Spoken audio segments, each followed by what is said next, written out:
अस्सलाम वालेकुम दोस्तों, बहुत बहुत खुश आमदीद मेरे चैनल पैस ग्लोरीज पे। और आज के दिन आपके लिए एक नई वीडियो पेश खिदमत हाजिर हुआ हूँ। दोस्तों, आज की वीडियो में एक बहुत ही बेसिक फंडा डिस्कस करेंगे कि हमारा जो ईयर है ये 2023 ये अब अख्ताम पजीर हो रहा है, लेकिन इसको हम 21st सेंचुरी में क्यों कंसिडर करते हैं, या फिर लास्ट सेंचुरी जो थी हमारी, फॉर एग्ज़ाम्पल ये ईयर है 1999, इसको हम 20th सेंचुरी में क्यों कंसिडर करते हैं, ना कि 19th सेंचुरी में। तो दोस्तों, ये जो एक सदी आगे चल रही है, बहुत ही एक सिंपल फंडा है। मुझे उम्मीद है कि आप बहुत से लोगों को पता होगा, लेकिन आज हम एक बहुत सिंपल वर्ड्स में इसको डिस्कस कर लेते हैं। दोस्तों, इसको समझने के लिए एक बहुत ही बेसिक चीज़ है टाइम लाइन ऑफ हिस्ट्री।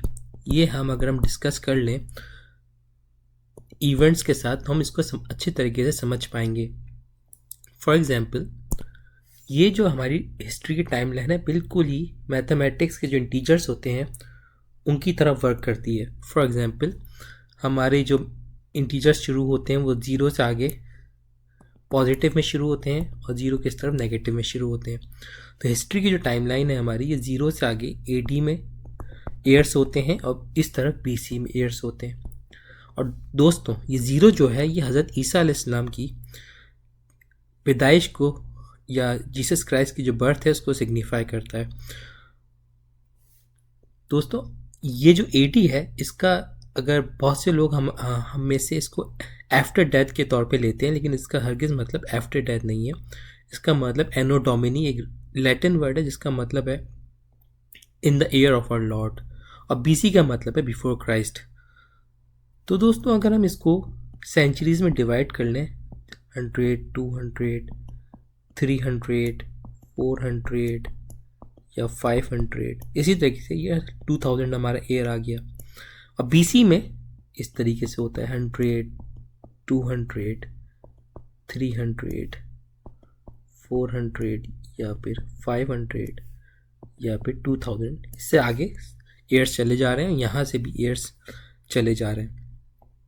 तो दोस्तों, इवेंट्स अगर हम इसको देखें कि इवेंट्स क्या क्या हुए, फॉर एग्जांपल यहाँ पे अगर एक इवेंट होता है 33 AD में, क्रूसिफिकेशन होती है जीसस क्राइस्ट या हज़रत ईसा अलैहिस्सलाम की। तो दोस्तों, इम्पॉर्टेंट इवेंट है, लेकिन इसको हम हमेशा फर्स्ट सेंचुरी में कंसिडर करेंगे। तो दोस्तों, ये जो 0 से 100 तक होगा, इसके बीच में जो ईयर्स हैं वो हमेशा फर्स्ट सेंचुरी में आएंगे। और अगर 100 से आगे 200 तक ईयर्स में देखें, फॉर एग्जांपल 105 AD में एक इम्पॉर्टेंट इवेंट होता है लुई कैन। ये नाम याद रखिएगा आप लोग, एक चाइनीज़ इन्वेंटर है हैन डायनेस्टी का। इसने पेपर इन्वेंट किया था, तो पेपर इन्वेंट हो जाता है। तो ये जो ईयर है 105 AD हमेशा सेकेंड सेंचुरी में आएगा। तो दोस्तों, 100 से आगे जो ईयर है 200 तक वो सेकेंड सेंचुरी, फिर 200 से आगे थर्ड सेंचुरी।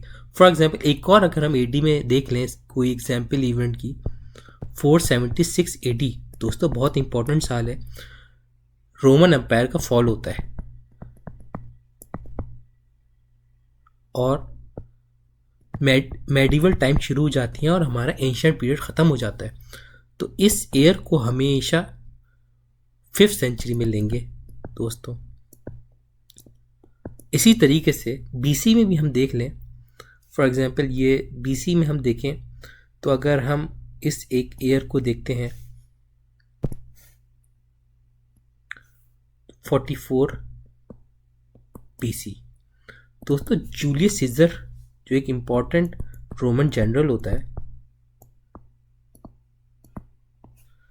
वो असैसिनेट हो जाता है बाय रोमन रिपब्लिक सेनेटर्स। आपको पता है रोमन रिपब्लिक का खूब करा था जूलियस सीजर ने, और फिर जो सेनेटर्स बचे थे उन्होंने जूलियस सीजर को असैसिनेट कर दिया था।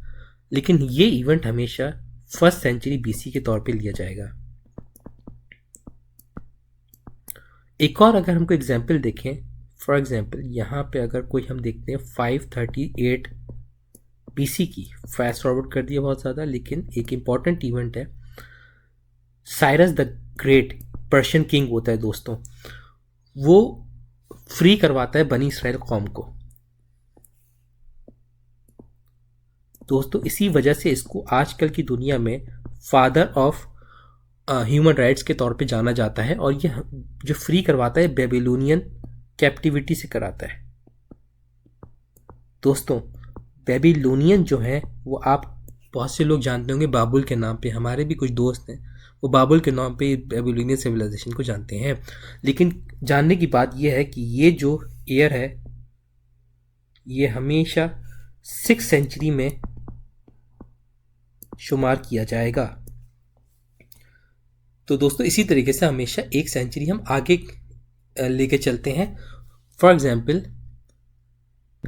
आखिरी एग्जाम्पल है बिल्कुल 1857 ईयर है जंग आज़ादी का, जब मुसलमानों ने हिंदुओं के साथ इंडियंस के साथ मिल के बरतानिया के लोगों को बाहर निकालने की कोशिश करी थी इंडिया से, लेकिन सक्सेसफुल नहीं हो पाए थे, लेकिन जंग नाकाम हुई थी। लेकिन इस सदी को हमेशा 19th सेंचुरी के तौर पे याद रखा जाता है, और ये कभी भी 18th सेंचुरी नहीं कहा जाता। दोस्तों अगर आपको ये वीडियो अच्छी लगी हो तो ज़रूर सब्सक्राइब करें, मेरे चैनल को थम्स अप ज़रूर करें। बहुत बहुत शुक्रिया देखने का।